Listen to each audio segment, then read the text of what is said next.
Hello folks, it is time to look to the future. The grim dark future, perhaps. If you like what I do, the subscribe button is down below. And if you really like what I do, then like the video, that'd be awesome. And the Patreon is also down below if you want to get these videos up to 48 hours early. Not only can you do that, but you can message back and forth with yours truly, if you so wish, over on that platform. It's down below. So, recently, on many live streams that we do on this channel and other bits and bobs that we tend to do, we have had many questions on the future of Warhammer 40,000, where it's going, what's going to happen with the narrative and the models and all sorts. So, I've been asking for the last couple of weeks people to email me or message me on the Patreon or on Discord or whatever with their questions, and we've managed to boil them down into 5 boilerplate questions that will allow us to answer, or me to answer, where I think the hobby is going in the next 5 to 10 years, maybe even longer, by just answering them verbatim, right? So, let's jump in. These are all just my opinions, by the way. These are all things that maybe they've been opinions that have been coloured by experiences that I've had, or people that I've spoken to, and things like that, you know? But they're still just my opinions, so, you know, take them with a pinch of salt, if you will. But the first question that we narrowed down was, and this is a biggie, a very, very, very large question. What do you think the Emperor's going to end up doing? Will they ever bring him back in modern Warhammer 40,000? Now, this is a huge question, and I actually answered it on stream on Sunday. This is going to be a stream of consciousness video, by the way, so if you're expecting a scripted video like we did on Tuesday for the Space Wolves, this is not one of those times. This is just my brain going bleh and giving you answers. So, the Emperor himself. We do know that they are setting up the Emperor's return. Anybody who's read the new Beckwin novels that are related to Eisenhorn, the new Beckwin series, will have known that they are setting up the Emperor's return in perhaps a female form, which wouldn't be the worst thing in the world for me. I mean, look. Women being a part of Warhammer 40,000 isn't what's controversial, right? What's controversial is the lack of respect Games Workshop has for their own fans. That's what's controversial. If there is a law precedent for the Emperor coming back in a female body, I have no problem with that. Big muscle mummies are cool, right? I have no problem with that whatsoever, right? Because there's nothing in the law that says the Emperor's soul can't be reborn in a woman, right? There's literally nothing in the law that says that. There are things in the law that say verbatim you can't have female Space Marines, and there are things in the law verbatim that say the Custodes are not female, right? But you don't have anything in the law that says the Emperor can't come back as a lady. And do you know what? I'd be all for that, you know? The way that psychic blanks are treated in the Beckwin novels very much hints that the Custodians are looking for ways that the Emperor could return, and in one of those ways would be the new Beckwin in that novel becoming the Emperor, actually having the Emperor's soul mantled in her flesh, so to speak, so that, you know, she becomes the Emperor. That, to me, would be kind of cool, right? Because not only would you have, you know, the Emperor returning, but all of the Sisters of Silence would have a complete meltdown in a good way. The Sisters of Battle as well. The Sisters of Battle would have complete meltdown seeing one of their own, you know, a woman. She's now the Emperor. Oh my god, you know, it's great. You know, the Ordo Hereticus would go crazy for this idea, right, of having this person as the Emperor returning, right? The thing is, though, it's not really a question of is the Emperor going to return, because I think he will do eventually, right? It's more so the fact of what kind of Emperor is going to return. What kind of Emperor is going to come back from the warp and inhabit a body, right? Now, if we see the way that the Emperor has been manifested, he has been very wrathful. He's on the Golden Throne, he's not moving, but his spirit is in the warp, and sometimes he can make people do things, and he can come back and influence the galaxy, right? Whenever he does come back, he's very, very angry, and he does act like a god, right? At no point does he say, I'm not a god, I'm still the Emperor. No, no, no, no, no. He acts like a god. I think it would be very interesting if the Emperor came back and he's not a nice person. He comes back and says, yes, I am a god. Indeed, you are correct, I am a god. Why? Because my soul has been in the warp for 10,000 years and you've been empowering me with your souls and I've heard your cries of devotion and I am here to lead you into a new golden age. But it's tainted, isn't it? Because this isn't the Emperor that was, who wanted a secular, advanced Imperium. This is an Emperor who likes the grimdark Imperium. This is an Emperor who likes the 3rd edition John Blanchian Imperium that we'll get onto a bit later on. He loves that. The Black Templars are his best boys, right? That's the Emperor who I think should come back. In my own squalid little opinion. That's what I think should happen. I've got many ways for the Emperor to get off that golden throne. The best one I think I've come up with that I liked was maybe we combine the Beckwin thing, I don't know, with this new thing, but I actually had Caldor Drago reveal that the actual motive and meaning for the Grey Knights was always for their Supreme Grand Master to sit on the Golden Throne instead of the Emperor. Because they're amazing Psykers and they're amazing pure Psykers that the Immaterium just can't touch, right? And lest we forget, the very first Grand Master of the Grey Knights was not supposed to be Raviel Arvida, who became Janus, who became the first Supreme Grand Master of the Grey Knights. No, no, no, no, no, no, no, sir. The first Supreme Grand Master of the Grey Knights was supposed to be Magnus the Red. He was supposed to lead the Grey Knights. The Emperor tells him, in no uncertain terms, you are welcome back at my side despite all that you've done, Magnus. All you need to do is give up your sons for the wood chipper, so we can get rid of those, and we can give you new sons made from my own gene seed, right? The Grey Knights. From there, we would have had Magnus sitting on the Golden Throne instead of the Emperor, and that's where we go. And the Grey Knights act as a sort of warp police force who are guided by Magnus in the warp. He tells them where to go. The Grey Knights wouldn't need prognosticars anymore. They've got Magnus, immortal, on the Golden Throne, telling them where the forces of chaos might break through. They go over there, they slap it in the butt, and they leave, right? That kind of a thing. I would have Caldor Drago announce he reads the Terminus Decree that says the time has come for the Supreme Grand Master of the Grey Knights to sacrifice themselves and sit on the Golden Throne, right? And it will be revealed that Caldor Drago being in the warp for all this time is actually a ploy of the Emperor to power him up. He's been in communion with the Emperor the entire time he's been in the warp. And every single time Drago comes back, it's to fight on a battlefield, yes, but it's also to push the Imperium slightly more towards this time of ultimate destiny, when the Emperor is allowed to come back, and Drago gets to sit on the Golden Throne. We are at this moment. I would actually have the Tyranids be the main big bad here, right? It's a threat that nobody foresaw coming, and now the Tyranids are here, they're coming for Terra. This is the final battle against the Tyranids, at least for now. Drago comes in and says, look, these may not be chaos, but we need the Emperor back now. I'm invoking this. I am invoking the Terminus Decree. I am sitting on the Golden Throne. He goes, and the Custodians go, yep, checks out. That's the Emperor's writing. This checks out.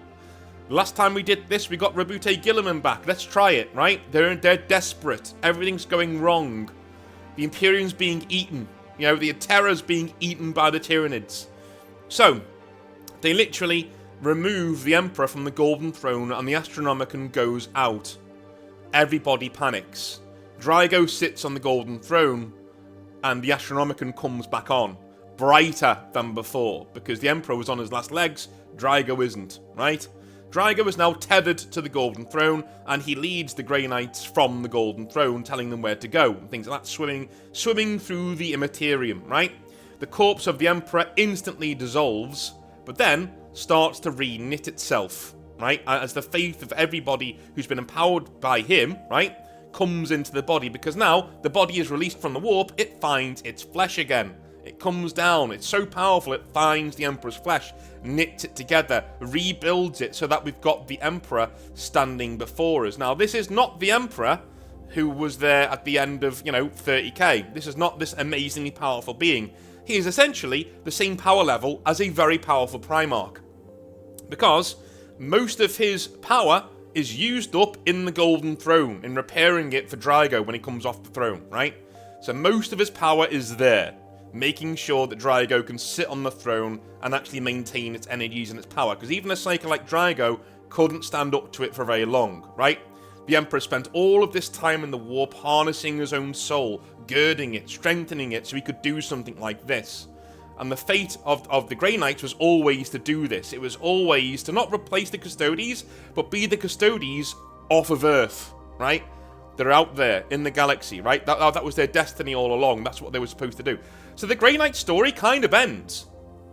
It kind of finishes. It finishes with the Emperor coming back. This is what I would do with this return. The Emperor comes back. The story of the Grey Knights ends. I mean, they're still fighting. They're still out there. They're just new now, and they're empowered by Drago being on the Golden Throne, and they're these amazing dudes, right? Just as they are now.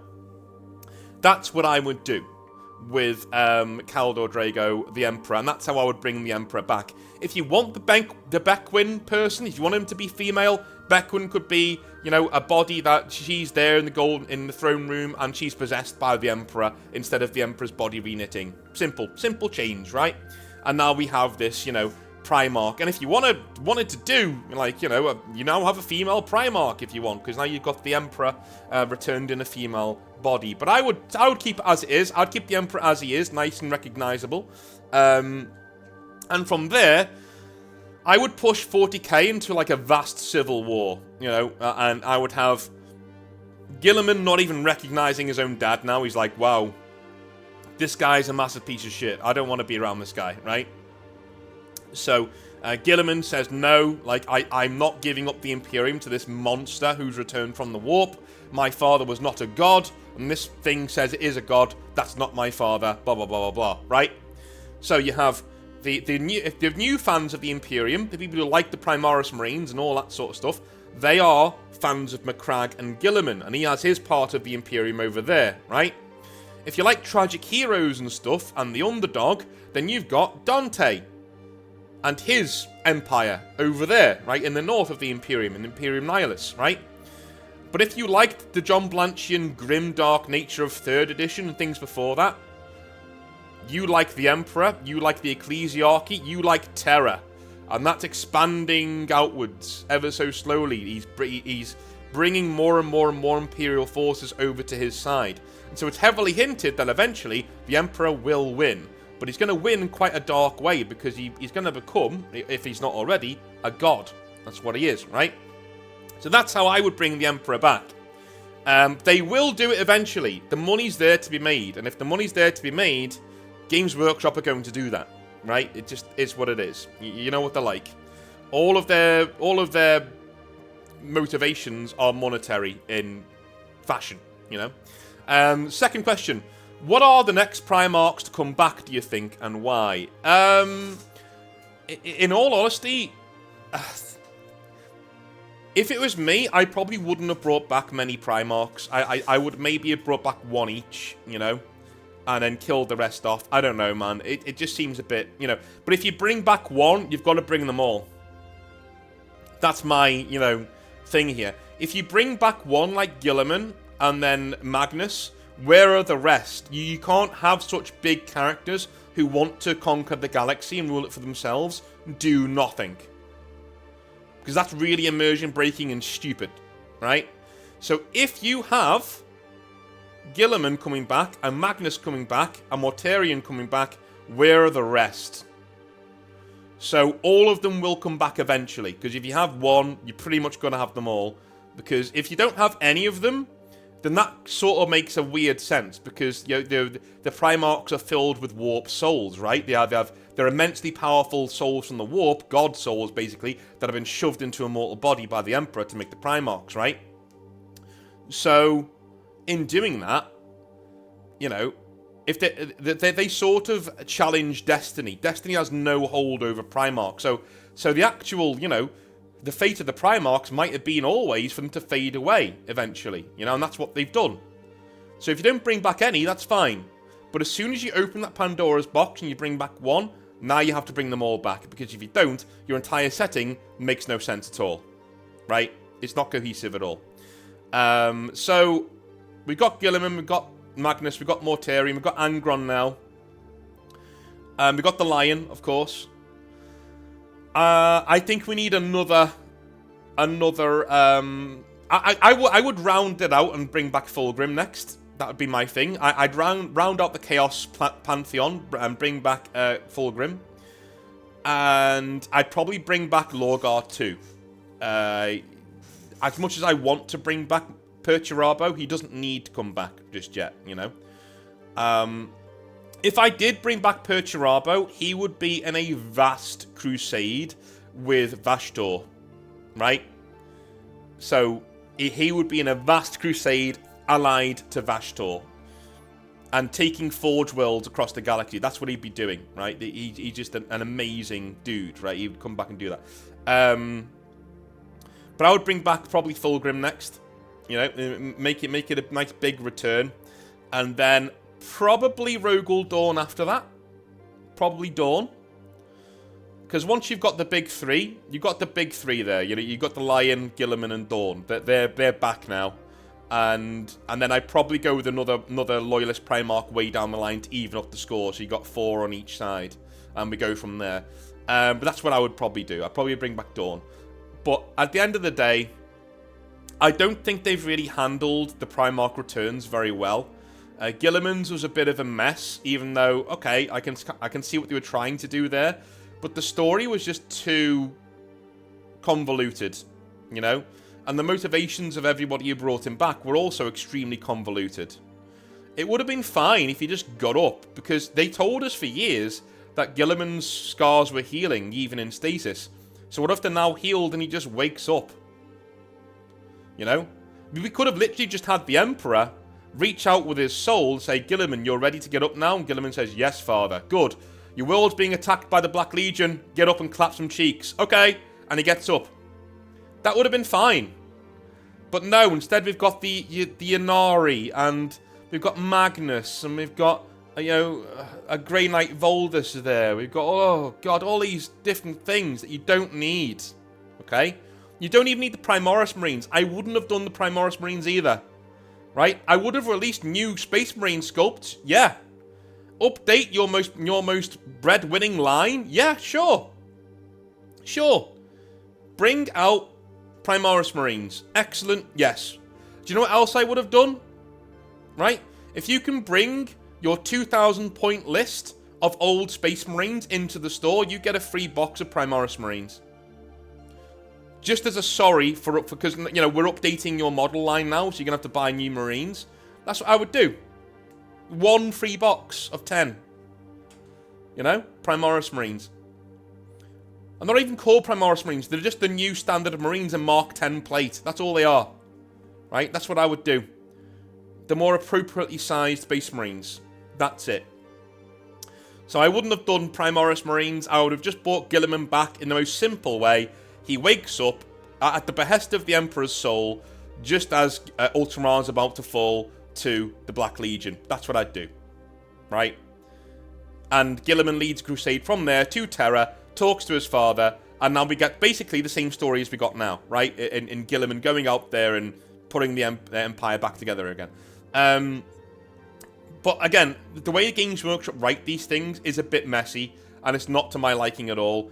Even Angron's return, dude, like the Arcs of Omen thing, there's a very good reason why I moved the Exiled Blades away from the Arcs of Omen campaign. It just didn't sit well with me. It wasn't very well written. You know, it just wasn't very well written. Do them in novels, not at all. Do not let Codex writers write your lore. Don't do that. They can't write. Okay, give this to the Black Library and let them bring Angron back. Tell them about the Arcs of Omen. Tell them you want these massive space hulks. Tell them the bullet notes of what you want to happen in Angron's return, and then let them write the books. Do you know what I mean? Lore should be in books, not in codexes. You know, the codexes should just be bullet point rundowns of what's happened in the books. That's all, right? There should be rules and lore that come from the books, chopped down so that, you know, you can read it at a glance to know if you'll be into this army or not. That's what codexes should be. You should not get fundamental lore from codexes, right? Anyway, moving on. Will 40k ever just end? As in, will it have an end times event like Warhammer did? Okay, it will have an end times event. Okay. But it won't end. You know what I mean? So, the end times event to me will probably be Tyranids attacking Terra. And the tendril will not come towards it. It'll come from below the galactic plane, right? There'd be like a big hand coming to come and grab Terra, you know, and annihilate it, to shut off the Astronomicon, right? That would, I think they will do something like that eventually. I think eventually they will do an end times event for 40k, but all it will do, it will move 40k into a new time period, you know. So at the end of the 42nd millennium, for instance, we will have this end times event where the Tyranids are not shattered, you know, but the main force of the Tyranids is shattered, right? The main force coming from whatever galaxy they came from before is shattered on Terra. It's actually defeated. The Tyranids stick around and they become like wandering hive fleets just wanting to go and eat everything. Yeah, sure, keep it like that. The Tyranids don't go extinct, but their main like world-ending threat is defeated at Terra. By the Emperor's Return, that's what I would do. I discussed it before. But I do think they will do an end times event. I just don't think it will end the times. Do you know what I'm saying? They won't do it like in Warhammer Old World. They won't do it like that. They will do an end times event that simply moves the setting forwards a bit. Like the Great Rift, you know? Like Gilliman's Return and the Great Rift. Something like that will occur, but much more severe. And it'll be an actual end times event where nothing's going to be... We'll probably see a Primarch or two die. That'd be good. I'd love that. A Primarch on each side dies. That'd be great. I'd love that. They're never going to be brave enough to do that, because this is Games Workshop we're talking about. But I would still like to see that. But yes, they will do an end times event. It just won't result in the end of Warhammer 40,000. You know? When are Xenos races actually going to get some time to shine? Well, as I just said, in the end times event, you will be seeing a lot more of the Tyranids, in my opinion. But Xenos players, you have to understand. Okay, listen. I'm right there with you. I'm right there with you. They should give you more love and attention. I'm not going to dispute that. Of course they should. Of course Games Workshop should do that. But you do have to remember and accept that you are not the main characters of this tale. You're the bad guys, right? In terms of Lord of the Rings, you're the orcs. That's what you are. Some of you are literally the orcs, but you know what I'm saying? You guys are the orcs. The Imperium are the races of men and elves. But you are the orcs. No, the Imperium are just the men, yeah. The Imperium are the races of men in Lord of the Rings. The elves are the Eldar, right? You hardly see them, but they're around. Remember, in Tolkien's books, unlike the movies, the elves hardly ever showed up. Maybe one or two every now and again. You know? They didn't just show up at places and fight at Helm's Deep, for instance. But there we go. In terms of all this, though, no. I just think a lot of Xenos players get a bee in their bonnet, but at the end of the day, dude, you chose to collect that army knowing they weren't the focus of Warhammer 40,000. Every single piece of marketing tells you that the focus of Warhammer 40,000 is Space Marines, and if not Space Marines, men in general. Right? Humans in general. Dudes in general. That's the focus. The focus is not Xenos races. Now, if you still choose to do a Xenos race, I applaud you, because not only are you a creative person, but you are somebody who goes against the grain, and I doff my cap to you, sir. Alright? But being a big fan of a Xenos race and complaining that they never get any airtime is kind of like standing in boiling water and complaining it's kind of hot. Of course, you're not getting the airtime. The story isn't about you. And it never will be. Right? So, yeah, I that's what I would say. Like, it's unfortunately, the story isn't about you. But I applaud your creativity in choosing a Xenos race to collect. I, too, are probably going to do a Xenos race eventually. It's probably going to be Eldar, and it's probably going to be based on, like, samurai and stuff, because I couldn't really do that with the Space Marines. I could do, but they look a bit too hokey, you know what I mean? So, yeah. I don't think they're going to get any time to shine apart from being the big bad of this week, of this month, of this edition, right? They are there to be punched in the face by Space Marines. And if you don't like that, you're in the wrong hobby. You know, I'm sorry, but like this, every piece of marketing warned you when you got into this hobby what you were getting into, okay? The Space Marines are right there, right? They're the main characters, okay? Secondly, maybe other human factions are the main characters, but that's it. Maybe a bit of chaos, right? Maybe a little bit of chaos. You are there to be fighting Space Marines and humans. You're not there to be interesting in any way, shape, or form. And that is unfortunate, because I do think some of the best lore in 40k is Xenos lore. You know? I really do.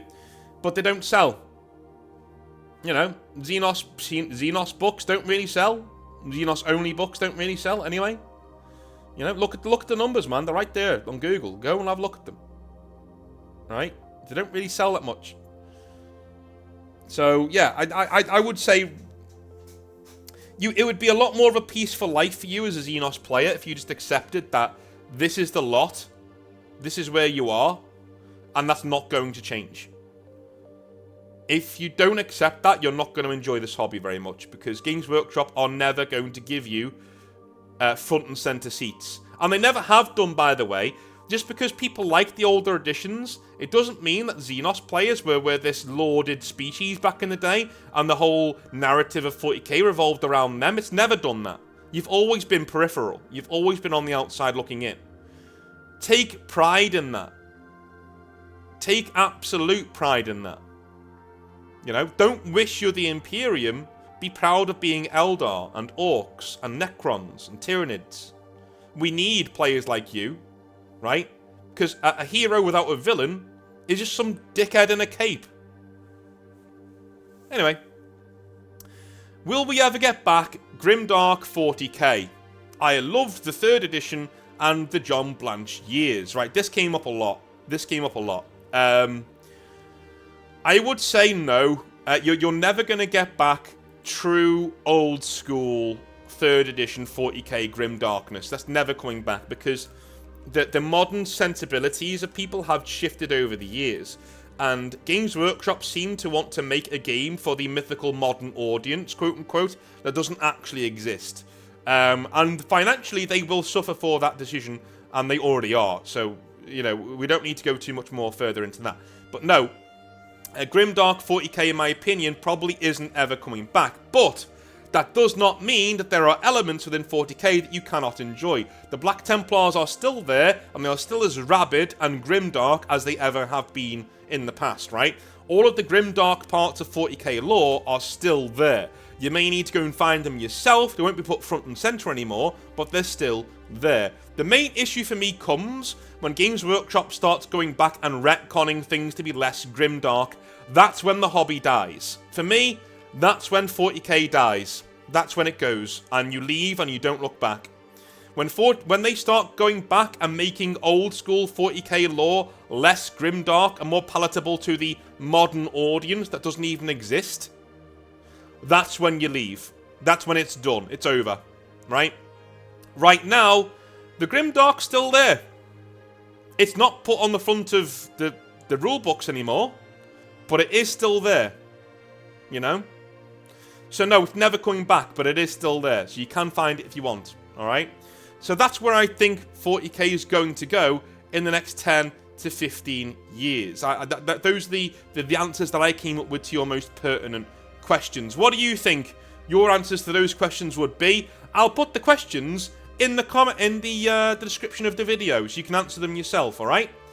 Put them in the comment section down below. I'll be very interested to see what you think. I love you a long time, and I'll speak to you tomorrow for some more hobby nightmares. Have a wonderful rest of your day, and I'll speak to you then. Have a good one. Bye now.